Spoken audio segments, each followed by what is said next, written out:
In 2001, director Robert Rodriguez had an idea.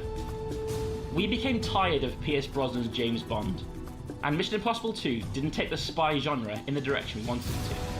We needed a cultural reset. To do so, Rodriguez assembled an A-list cast to deliver the ultimate spy experience, giving roles to people such as Antonio Banderas, Carla Gugino, Danny Trejo, Alan Cumming, Tony Shalhoub, George Clooney, Steve Buscemi, Ricardo Montalban, Bill Paxton, Salma Hayek, and Sylvester Stallone in one of the greatest trilogies the world has ever seen.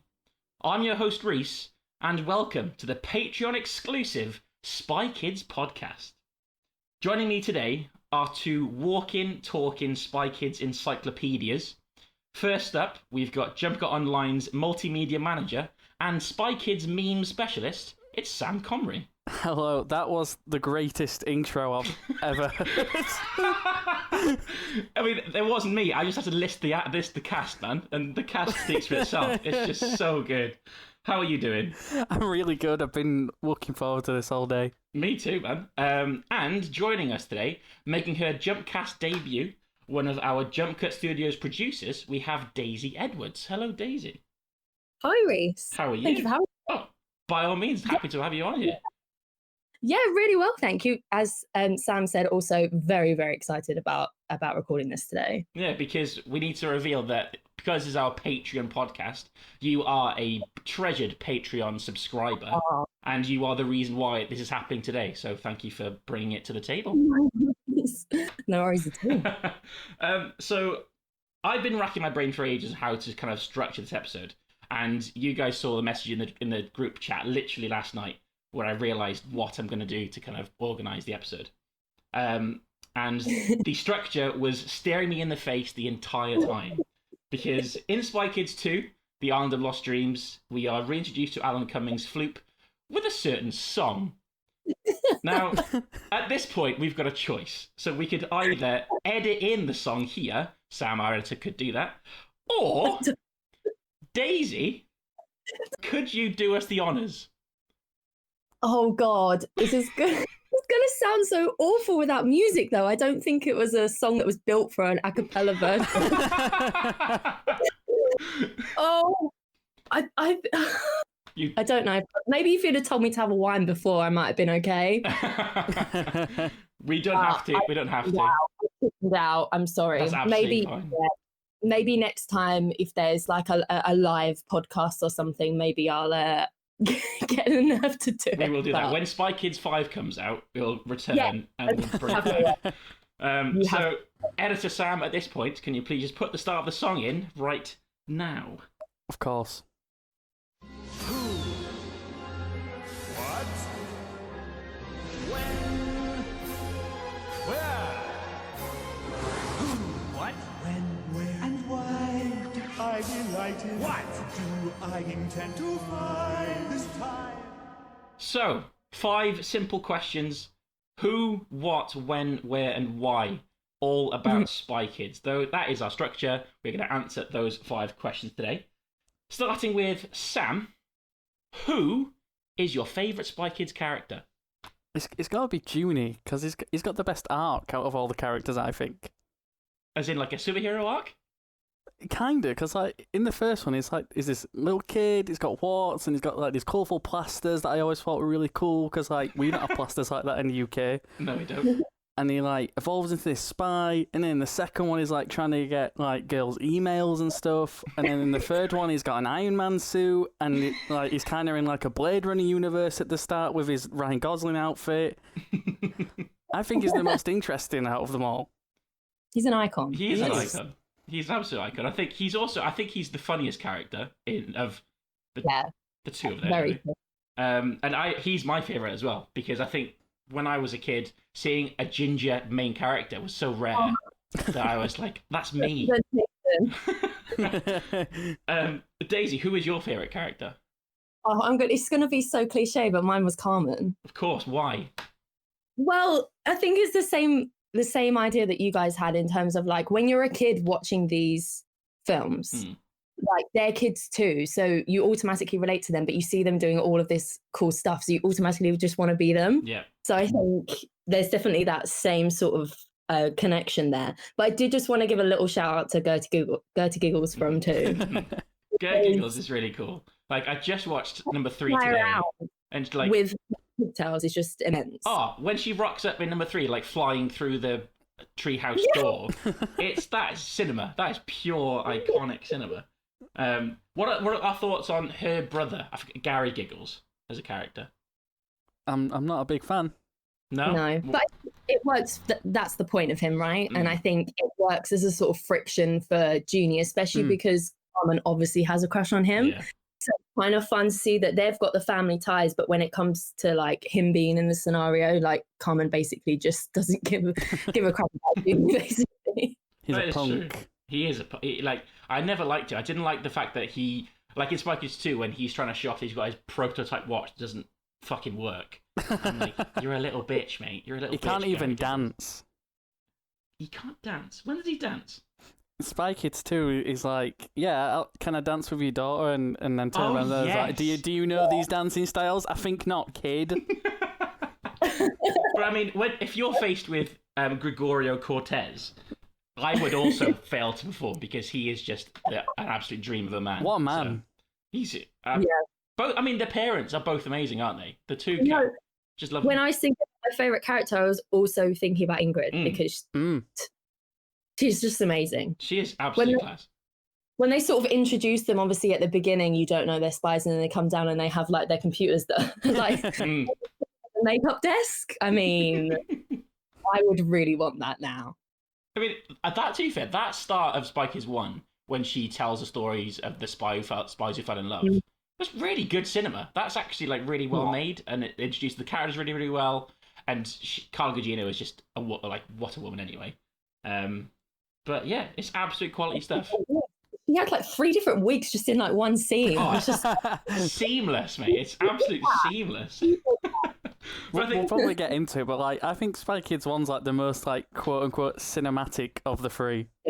it's like just it's so cohesive, just as like a perfect story, and it kind of like calls back to that story at the beginning. I think that's kind of like a mini version of how well it's told. When you think back to how it started right at the beginning of the film, you think that it's kind of like as if they're telling the story again. I know it sounds cheesy, but it's as if they'd be like Carmen and Junie would be telling the stories to their kids about how they become spies.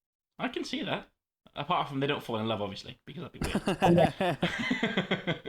But I can see that. But what I do like about Spy Kids as well is that we're still on the Who, I guess. There are so many different characters that you can just kind of like, they appear for 2 minutes. Like, I think me and Sam both love Dinky, the Dinkster, whatever his name is. Did somebody call the Dinkster? That guy. I've always seen YouTube videos of that. Oh, man. Showed.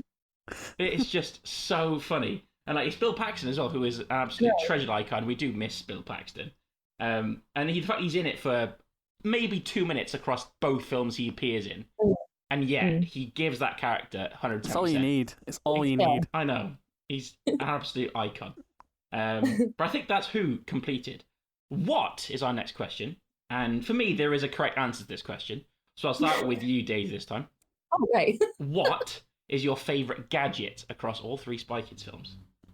I had to think about this for a long time, but I think I went back to the one that I thought of straight away with no prompting or thinking about, what was going on in each of the scenarios. When they get to the safe house and Carmen's around and she finds these weird like coloured packets and she chucks one in the microwave. Yes!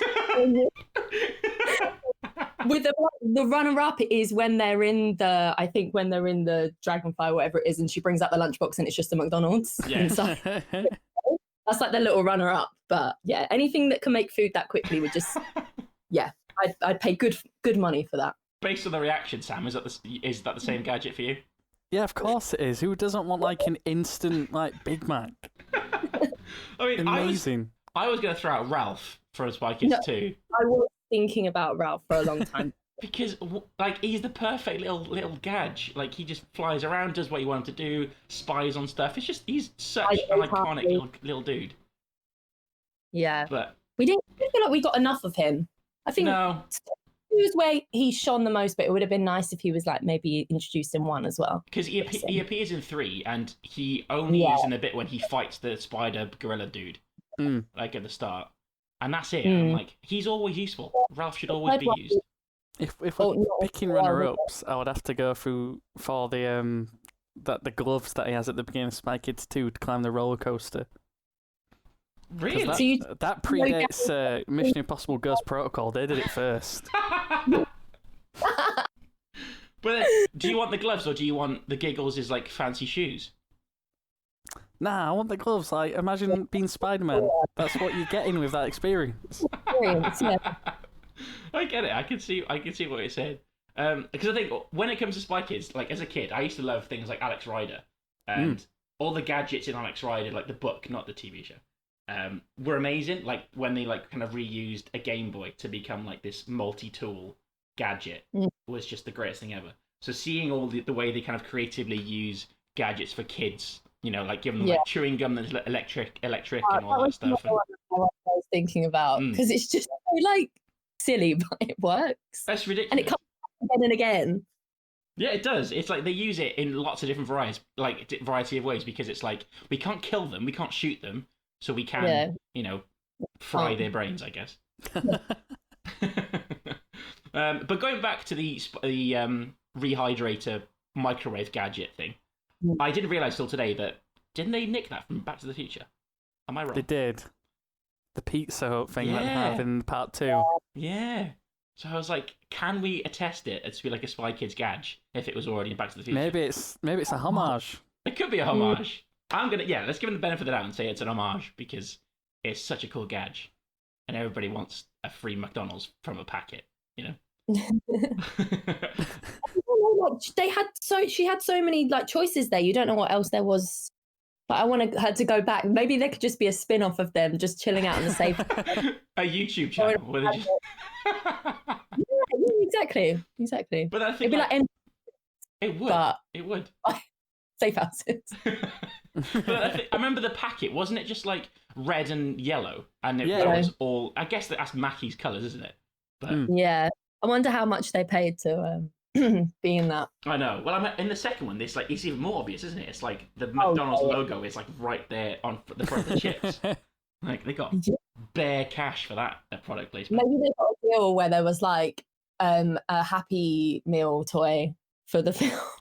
I was just about to say, I wondered if they ran toys for that. They probably did, you know. They did, but I feel like I missed out on it if that's the case. I know, I'd have all of them if I knew that was around. We're getting on eBay after this. All right, moving on from what, we've got when. So this is going back to kind of when we were growing up, really. When did your love of Spy Kids begin? Or, if that's a weird kind of question, what is your favourite kind of Spy Kids memory, moment, whatever? I'll start with Sam this time. I didn't actually see any of the Spy Kids movies in the cinema. I saw the first movie first because I remember going in Woolworths and I saw the DVD cover and I thought, this looks amazing. I'm going to ask for this for Christmas. And it even had a voucher for like Spy Gear toys. I'm like, hell yeah. And then I got to Christmas Day and opened it. I'm like, yes, this is the best movie. And I put it on. My brother's like, this is bad. I'm like, no, you're stupid. This is amazing. It's got a yellow jet and they're flying around and there's foam enemies. I also really wanted the action figures of like Floop as well. I really wanted that. What, the creepy ones? Yeah, the ones that he's got when he's playing in the car, the first movie. I really wanted that for some reason. I mean, you wanted to be, didn't you? Is basically what it was. I mean, who didn't want to be a Spy Kid? Like, I clearly did. He wants the action figure. I want to be a Spy Kid. I'm going to admit it. So, do you remember, Sam, how old were you when you first watched Spy Kids then? Oof. When did the first one come out? Like 2001? 2001 was the first one, yeah. Well, I was born in 96, so I was pretty young. I'm bad with maths, but it was a young Sam. That's what we're going to say. Did it set you on a path towards, like, cinematic love? I think so, because funnily enough, obviously, when being young at the time, that was the first Robert Rodriguez movie I saw as well. Yeah. And then I've seen like his others since, like his other CGI fests, like Shark Boy and Lava Girl. Oh God. Which is Oh, I'm sensing a bit of dread there from you, Reese. I saw that in the cinema, and it's one of my biggest regrets that I paid money to see that film. Mate, come on. Like, it's just We're talking about food in Spy Kids, and in Shark Boy and Love Girl, there's a river made of milk and cookies. But you're forgetting about the Dream, Dream, Dream song. Yeah, I feel like absolute banger, mate. So that I can be the deciding vote. Taylor Lautner doing his own fight choreography, like a mini John Wick in the making. So before we get to your question, Daisy, what's your thoughts on Shark Boy and Lava Girl? Well, I've seen it, but I feel like I'm now going to have to watch it so that I can be the deciding You vote do.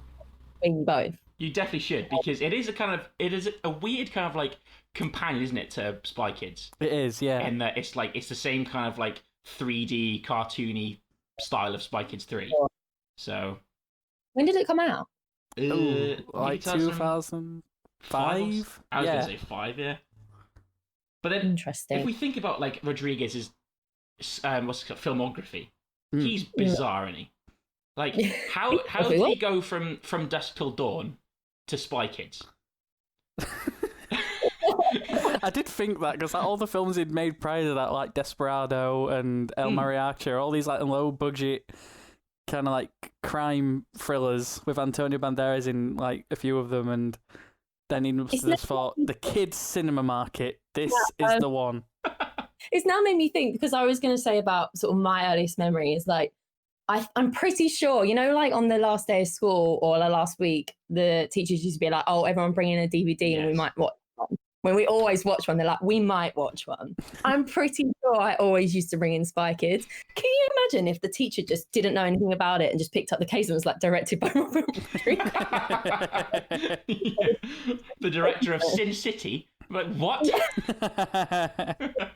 Oh, I do remember we watched it one time though, and you know the line when Carmen says shiitake mushrooms, I used to hold my breath. Oh. As a child, I was like, oh my god, my teachers are going to think that this. They use that same line, I think, in all 3 films, don't they? Oh, shiitake mushrooms. I will confirm it's in all 4. We're getting extra knowledge into the Spy Kids franchise. Because, like, I'm going to fully disclose, I do not count Spy Kids 4 as part of the series. It's not canon. No, it's not canon at all. It's got Jeff Winger in it, and it's like, what? I'm just on Robert Rodriguez's IMDb now, and for some reason the poster for Spy Kids 3 is the poster for From Dusk Till Dawn, so I'll accept that. Kids are going to be traumatized very quickly. So apart from the school watching days, have you got any other Spy Kids memories that you kind of hold fondly?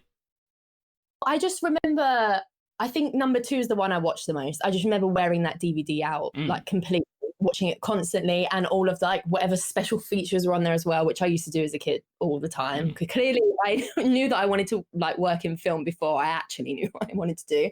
But I remember going to the cinema for 3 and wearing the 3D glasses and then getting the DVD with the 3D glasses in as well. That was a very exciting time for cinema. That DVD, that was my favourite memory, because I also saw it in the cinema. And I just remember at the time, because I think I saw it in Florida. It was a kind of a night after the parks. We were like, oh, let's go cinema and get dinner, that kind of thing. And we saw Spy Kids 3D. And it was like going back to the theme park. You know those like 3D shows you get in theme parks? Yeah. It was that kind of quality of 3D that was just absolutely amazing. And I also, when I watched it today, I kind of realised that they also kind of integrated 3D into the story. Like, it wasn't just a gimmick, it was actually part of the plot. Which is... As in what they were in the game world kind of thing. Yeah, and it's like, so like, when they were making the film, they had to film different sections of it with different cameras, you know? They're like, it starts off in 2D, and then it goes 3D, and then back and 4. Like, that takes actual kind of filmmaking commitment to kind of do that properly, you know? And then, like you said about the DVD, it came in like a much thicker booklet than the average DVD. Yeah. Literally, I still wish I had it, because I think I must have got rid of all the DVD. I've got the Blu-rays now, but it's not the same. I opened it, I was like, where are the 3D glasses? I really did the same thing. Well, you got all the Blu-rays there. I was really gutted that there wasn't Spy Kids 3D in there. And I mean, you need a 3D TV these days to get it working, but just give it the blue and red glasses. That's all you need. Yeah. In that case, you wouldn't need the 3D thing, technically, because they work differently now. Exactly. So, true. No excuse. But then I'm going to put this out there. I understand you've had things, 3D has become a thing where you've got Avatar was in 3D and all that stuff. Spy Kids 3D was the peak of 3D cinema. That is my hot take of the day. I can't comment as I never saw it in its original intended format. Oh, Damn. you missed out. I never saw any of these films in the cinema. I've always I caught them on like TV. Like obviously the first one I had on DVD, but the others I caught on TV. We're gonna have to go on eBay for this and find a Please. version of the DVD. We do, because it honestly it makes it like watching it in 2D is actually kind of clunky because of how many moments there are kind of built in that are meant to be 3D. I can't remember any now, Reese, but I feel like you should mention like one or two of the times when it's like so overtly trying to be 3D that you're sitting there going. So like there's points when towards the end when they've just done the lava surfing bit, which is hilarious. And they all kind of like swim out and they get on land again and they all flick off lava from their bodies. That is Rip that wave, Junie! yeah, that bit. That orange bit is flicked right at the camera. There's the bit when Arthur and Junior have got that gladiator battle. Because the guy in it is Glenn Powell, who's from Set It Up on Netflix, is like one of my secret guilty pleasures, and he's like the lead in that. And he's also like in The Dark Knight Rises for like a millisecond, and I watched it this week.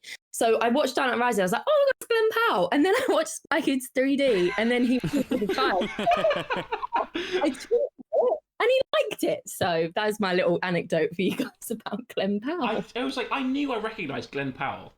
Like, I didn't realise he was in Set It Up. Oh my god, that's hilarious. Yeah, exactly. But what I was going to say was in that fight, it's when because he's got like a really tall, skinny robot, right? And he like reaches forward as he's pointing at Junie to like flip him back. Yeah, that's really, really obvious that that's trying to come out the screen. And that's not work. Yeah, and there's also like just basically when they walk around, like they're just random kind of textures that are just flying in front of the actors. And you're just like, this is just overtly obvious. If Christopher Nolan wants me to watch Dunkirk in IMAX, then I'll try and watch Spy Kids 3D with red and blue glasses. To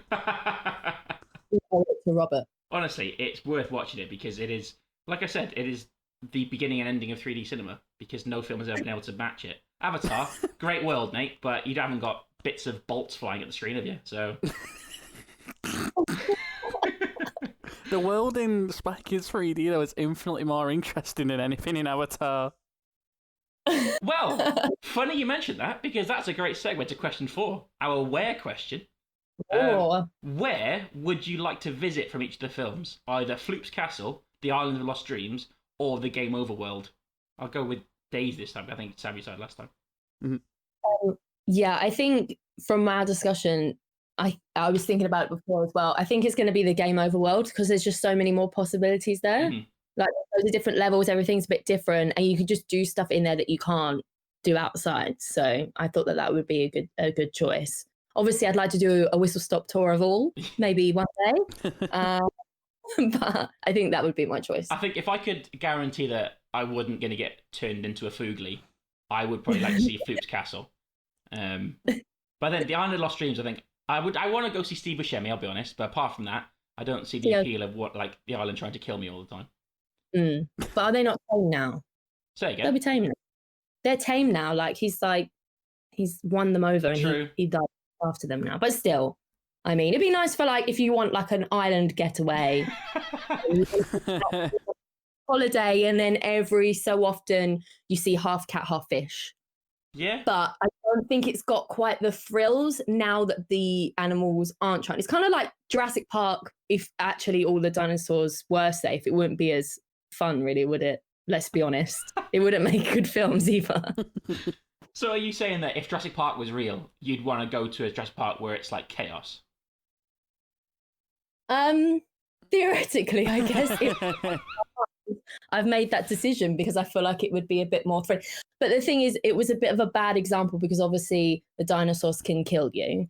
I mean, the spider gorilla could kill you, surely. Oh, yeah, that's true. Yeah, she's not talking sense. I mean, I'm just kind of being the devil's advocate of this situation. Like, the island's cool. Don't get me wrong. Sam, where would you want to visit of those 3 places? You see, the place I want to go isn't part of those choices. Oh. Oh, I want to go to Machete's workshop from Spy Kids Yeah. 1. Oh, wow. Just to be a nerd. I want to That's- see what he's up to, because I read the other day that apparently the Machete films take place before the Spy Kids movies. Yeah, So he's they been do. through those weird tales, and I want to hear from the man himself. I want to know what he's been doing. How did he go from being this outlaw in Mexico to making like gadgets and jetpacks? you could do a profile piece for Jump Cut. I could. That would be insane. And Sure. Danny Trejo plays Animal Crossings in real life. That'd be amazing. Does he actually? He That's does. pressure. He let people come to his island. Imagine if his island is like the Floop Castle. Oh my god. This has blown my mind. But then, surely you'd want to just like take him for a drink rather than going to his workshop, or do you want to We can drink in his workshop. just bring? Prototype. Fine. Go in the little airplane with him. At the end of Spy Kids 2, he makes instruments and the microphone that can auto-tune your voice. I imagine he's got all sorts of like brewing equipment. Sam will be the test subject. Exactly. Yeah. We'll get Trejo on the phone. He might be up for this. I wonder if he made the food hydrator. Oh, Yeah, he's got to be, surely. that's law. I wonder if he did that. I'm gonna write this down. That is worth finding out. If whether Yeah. like how much of the OSS was designed by Machete. That is- Exactly. that's a Maybe great Uncle question. Felix would drop by too. I mean, Family reunion. Uncle Felix, I thought that was hilarious when I watched it earlier today. How when it all goes shit in the first film, and Uncle Felix is kind of He like, takes his mustache off. yeah, he's like, I'm not your uncle, takes it off, and then later on he puts it back He on. puts it back on when he bites the thumbs.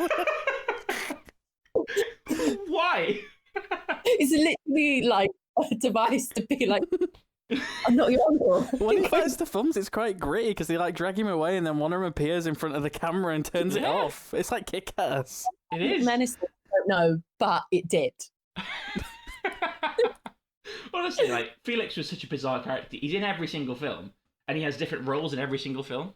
Like in the first one, he is their minder. The second one, he is just working like at the dock of the OSS. Yeah. And then the third one, he is Gregorio's lab assistant. So I mean, I feel like he got And many demoted in Spy Kids 2 because of what happened in the first one, because it was a colossal mess up That is that he let true. the kids like Love run it. off. that So is he was absolutely- serving hard time at the docks, and then in the third one, like Antonio Banderas is like, okay, I suppose you can come work with me again. Confused though, because he royally screwed up the doc's job as well, because he sent them on what assignment was it called again? When it should have been Gary and Gertie going on that Yeah, to assignment. the island. Yeah. Yeah, basically Carmen hacked them and he had no idea. So it's not really Are we saying crazy. we need to file like some kind of redundancy form for Uncle Felix? Poor guy. He's just trying to make a living, guys. Let's be honest. He's just trying to make his money. You know, get to the end of the month without having a colossal disaster. And he's had 3 in a short space of time. Oh, Poor guy. that's what was missing, Uncle Felix. He's the glue. He is the glue that holds the franchise together. Talking of another Ware thing, I just realised these also exist. We also saw 2 theme parks, didn't we, in Spy Kids 2 and Spy Kids 3. Mm. Would you go to Trouble Town or whatever it's called? What's the theme park called? The second one with the juggler and like the Is it weirds? named after the film production company? Yes. Oh, Troublemaker? yeah, it's Troublemaker. Yeah, I'm sure it's called something like that. Yeah. It's genius that they did that. I love that. Just coming from a producer and a PR mind, I'm like, oh my god, genius. Brand synergy is on point across all of the Spy Kids films. I wouldn't go to either because I'm terrified of heights, so I wouldn't go on any of the rides. I actually I look at them and go, well, that's just silly, isn't it? Obviously, it's amazing, but when he gets the umbrella out. But then at the same time, I'm like, I probably would try, maybe not the worst of them, but maybe something that's the Plus, tamest of the. It's easy for kids to take the keys out of the rides as well, as we saw in Spy Kids 2. I'm not sure how safe I would feel. I mean, I feel like the whole park is a health and safety catastrophe, to be fair. So I guess it's not the best place to go to. But I mean, maybe like, I'm sure there is a world where the Dinkster, he co-opted the robot he took down the end of Spy Kids 3 and he's made that into another ride, doesn't he? Surely. Oh, The Dingster's a businessman. All he sees is, as soon as he saw the monster, he was like, "That is my next venture." He saw that instantly. Doesn't stop. It does not. It does not. And finally, our fifth and final question. I will start with you, Daisy. Why is your favourite Spy Kids film your favourite Spy Kids film?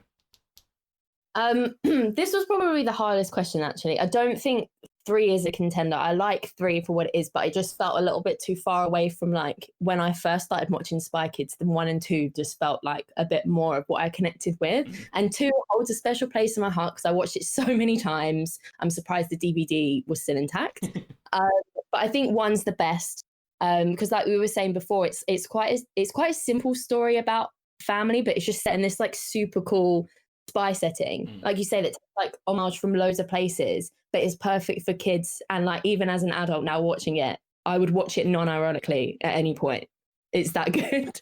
But it's like loads of lore in it, and there's so much stuff that they don't explore, but it doesn't really get bogged down in that. The performances are amazing. There's so many cool actors in it that are having so much fun with their characters as well. I think you can really see that Antonio Banderas is just living Greg. I just think loads of brilliant set pieces as well. So I think that one's probably my favourite. That is fair, because when I was watching it today, I realised like Tony Shalhoub and Alan Cumming are having a great time. Floop and Minion, like especially I think Shalhoub more than Minion. He is hamming it up to his best content, like his heart's content, and he's just loving it. He's so kind of like stereotypical villain, but he sells it because he's Tony Shalhoub and he's like funny and weird, and it's just Spy Kids 1 is really good. Yeah. And I really like the whole angle around the whole doppelganger thing. They don't explore that enough for me, where you've got like 2 Carmens and 2 Junies running around the place. I love how they keep that in at the end though, and don't they even bring them in the second one as well? I think that's what they do so well. They have all of these threads running through the whole time in all 3 of the films. They have a lore specialist on hand for the Spy Kids films, don't they? In between each one to be like, in Spy Kids 1 we mentioned this, let's bring it back in Spy Kids 2, and then Spy Kids 3 references it. It just shows attention to detail, like the attention to detail for like what's technically a kid's film is pretty spectacular. Pre-MCU details this. Yeah. They like, it connects, all 3 of them connect really, really nicely. And I also like, and I liked how like Grandpa comes back in episode 3, film 3, from the second one. It's episode 3, Revenge of the Kids. Sam, why is your favourite Spy Kids film your favourite Spy Kids film? It's got to be Spy Kids 1. I feel like the first one is, like I said, it's a bit more kind of cinematic and more like a film, if you get what I mean. It feels a bit more like glossy and has that kind of like Hollywood like sheen to it. And I just prefer the story in the first one, like Daisy said. It's a bit more simple and straightforward. I mean, like the others are pretty simple anyway. Like the second one's like, we need to get this thing that turns electricity things off. I didn't know how big the plot was in 2 until I rewatched it recently. So I don't know. I think the first one just kind of has like the initial kind of magic of the franchise as well, like with all the gadgets, and it's got some good set pieces as well, like with the mini airplane chase through like the canyons as well when they go to Floop Island, and the jetpack chase as well. The jetpack chase is really good. It's lit. It's like I feel like the Spy Kids is doing things before other films and like setting the trend. Like it's doing the jetpack thing before Minority Report did the jetpack thing. Reset. You were spot on. I thought it was like it is one of those films that I think it does hold a lot of kind of like salt to other films, like before it and after it. You know, it's like, Spy Kids did it first. Like, as we've established in the group chat yesterday, it did the Endgame thing before Endgame did it. So call in everyone. Honestly, I watched that today, and that is all I could think of was the fact that, this is literally Endgame. Junie, on your left. Junie. It's so good. My favourite, by the way, is number 3. No, surely not. Honestly, it is. I think it's for the same reason you like 1, because I watched 3 the most when I was growing up. I had the DVD and I just wore it out. I think I broke the glasses to the point where I had to, like, one of the arms came off, so I'd hold it on my face to watch the film and stuff. And it's just, honestly, the third film, is just so fun. And I think it fills, different holes in my interest. It's like kind of like sci-fi-ish. It's got kind of cool game stuff. And also, another thing that it's been ripped off from, it did Ready Player One before Ready Player One did Ready Player One. So... What was the chase? Yes! I'm 100% serious about this. It did it before Ready Player One did it. And I'm going to stand by that. You can't argue it. I'm blown away because you're not even wrong either. There's kind of like elements of Fury Road in that chase as well, because like firing weapons and stuff at each other as well. It's like Fury Road mixed with Mario Kart. Who knew that Spy Kids was like so ahead in cinema? Honestly, Ahead of it set the bar for the last 17 years of cinema, and so far nothing's been able to match it. Also, like in that Pretty Much It video that I showed you for Spy Kids 3, like they made a good point of like how fucking badass must Alexa Vega feel to come like in the movie halfway through, like, yeah, I'm back. Mm. And she's got like a sweet claw and stuff. Like, yeah, What? it's absolute class. But then I did realise watching that video. By the way, Daisy, if you want to watch this, and our listeners as well, there is a video that's called Spy Kids 3 is the best and ugliest movie of all time on YouTube. And it's just these... Conclusion. Yeah, it's just these two people who just watch and commentate over a video over Spy Kids 3. And they make some points, and it's really funny. Oh my god, I watch that for sure. Yeah, it's really, really good. I was going to say something, but I forgot what I was going to say. But so I think that might wrap it up. Was it about Elijah Wood? Yes! Yes, it was! Oh, how do we get through an entire podcast without mentioning Elijah Wood? That's not the guy. I feel like we should take a moment for our favourite moments in the films or quotes or something, because there's just so much cool stuff that happens. There is a lot of cool stuff in it. I would honestly think the guy in Spy Kids 3 is one of my most quoted things, like, in my entire life.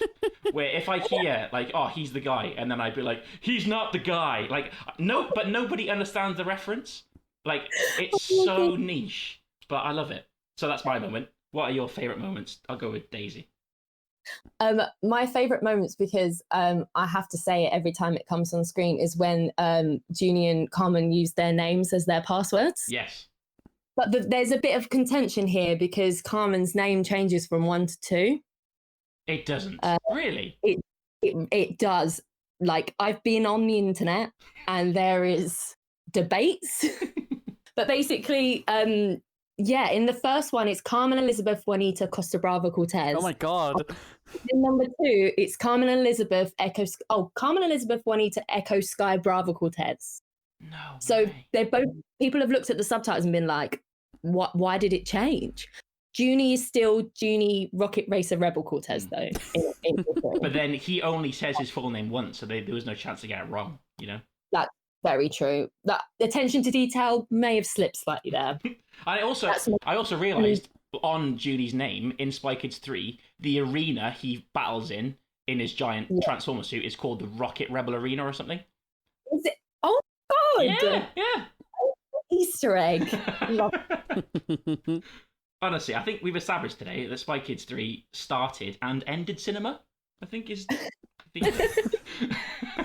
The MCU's just been working off the blueprint of Spy Kids this whole time. It really has. We've uncovered one of the greatest cover-ups in Hollywood history. The MCU is riding the coattails. Are we trying to say that Captain America is the equivalent of Junie? Yes, we are. Carmen is... No, wait, surely Junie is Iron Man because he has the Iron Man suit at the end of Maybe so. Oh, this goes deeper than I think we can even get into on today's episode. Yeah. Deep dive. But that was... Yeah, for a deep dive, that was fantastic fun. I think we've covered all sorts of bases. We've uncovered things I didn't even know existed, like Carmen's full name. That is... Yeah, I'm really impressed that Daisy not only knew that, but pronounced it the correct way as well. Yes. When you say it every time that you watch the film, it's just ingrained in my... Obviously, when I was a kid, I wanted to be her, so I was like, okay, so this is my name now. It's just... Absolute cinema. I want to say a very, very quick thank you to my lovely guests. Thank you to Sam for joining me today. Thank you very much. And thank you to our Spy Kids Carmen Cortez wannabe Daisy. Thank you, Daisy. God, it's been so much fun. Thank you for having me. No problem at all. So, as you heard at the start, this episode came entirely from Daisy as one of our lovely Patreon subscribers. So the proof is literally here. These episodes are yours to control. So if you want us to talk about a film that you really are passionate about, like Daisy loves Spy Kids more than anyone else on the planet, get in touch. You can DM us either at Jumpcast, so at Jumpcast_, or you can DM me at RuffButcher on Twitter. Let me know. You can even be on the episode if you want to, like Daisy is here today. And I think it's a lot of fun. So if you want to come and talk about a film, please feel free to do so. That's it for today. Hope you all have a lovely weekend, week, whatever you're doing. Stay safe, and we'll see you next time. Goodbye.